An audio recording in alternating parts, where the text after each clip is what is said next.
Hi, ഇന്ന് നമുക്ക് വളരെ പെട്ടെന്നൊരു അവിൽ മിൽക്ക് ഉണ്ടാക്കി നോക്കിയാലോ.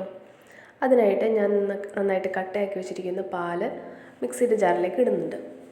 അതിലേക്ക് ഞാൻ പാളയംകുടൻ പഴം ഒരു 3 ചേർത്ത് കൊടുക്കുന്നുണ്ട്. നന്നായിട്ട് പഴുത്ത പാളയംകുടൻ പഴമാണ് ഞാൻ എടുത്തിട്ടുള്ളത്.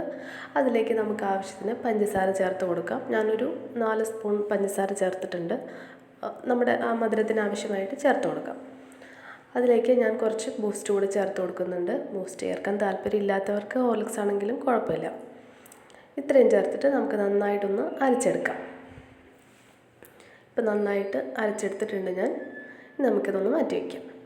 ഇനി നമുക്ക് ഒരു ചട്ടി അടുപ്പത്ത് വെച്ചിട്ട് അതിലേക്ക് കുറച്ച് അവിൽ ഒന്ന് ചെറുതായിട്ടൊന്ന് റോസ്റ്റ് ചെയ്തെടുക്കണം. അതിന് ഞാൻ ആവശ്യത്തിനുള്ള അവിൽ കൂടെ ചേർത്തിട്ട് മീഡിയം ഫ്ലെയിമിൽ വെച്ചിട്ട് നന്നായിട്ട് അതൊന്ന് ചൂടാക്കി എടുക്കുന്നുണ്ട്.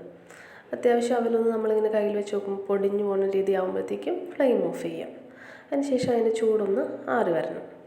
ചൂടാറി വന്നപ്പോഴത്തേക്കും ഞാനതിൽ ഒരു ഗ്ലാസ് എടുത്ത് അതിലേക്ക് കുറച്ച് പീനട്ട്സ് ഇട്ട് കൊടുക്കുന്നുണ്ട്.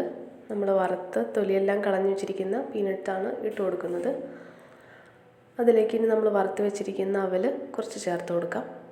പിന്നെ ഇതിലേക്ക് അതിൻ്റെ മീതെ നമ്മൾ അരച്ച് വെച്ചിരിക്കുന്ന പഴവും പാലും കൂടി ചേർത്ത് അരച്ച് വെച്ചിരിക്കുന്നതും ചേർത്ത് കൊടുക്കുന്നുണ്ട്.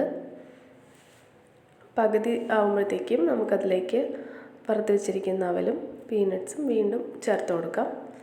താല്പര്യമുള്ളവരാണെങ്കിൽ കാഷ്യൂനട്ട് കൂടെ ചേർത്ത് കൊടുക്കാം. ഇനി അതിൻ്റെ മീതെ നമുക്ക് വീണ്ടും ആ പഴവും പാലും കൂടെ അരച്ചതുകൂടെ ചേർത്ത് കൊടുക്കുന്നുണ്ട്. പീനട്ട്സ് വറുത്തെടുക്കുമ്പോഴും നമ്മളധികം കരിഞ്ഞു പോവാതെ മീഡിയം ഫ്ലെയിമിലിട്ട് നന്നായിട്ട് വറുത്തെടുക്കണം. ഇപ്പം ഞാൻ അതിൻ്റെ മീതേക്ക് വീണ്ടും മിക്സ് ചേർത്ത് ഇനി അതിൻ്റെ മീതേക്ക് കുറച്ച് പീനട്ടും കുറച്ച് നമ്മൾ വറുത്ത് വെച്ചിരിക്കുന്ന അവലും വീണ്ടും ചേർത്ത് കൊടുക്കുന്നുണ്ട്.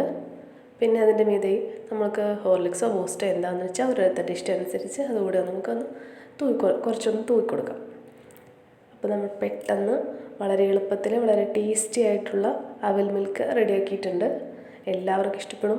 ഈ ചൂട് സമയത്ത് ഇതൊരു ഗ്ലാസ് കഴിക്കുമ്പോൾ തന്നെ നന്നായിട്ട് വിശപ്പും ദാഹവും ഒക്കെ മാറുന്ന റെസിപ്പിയാണ്. അപ്പോൾ എല്ലാവരും ഒന്ന് ട്രൈ ചെയ്ത് നോക്കിയിട്ട് അഭിപ്രായങ്ങൾ പറയണം. ഒപ്പം ചാനലൊന്ന് സബ്സ്ക്രൈബ് ചെയ്ത് സപ്പോർട്ട് ചെയ്യണം.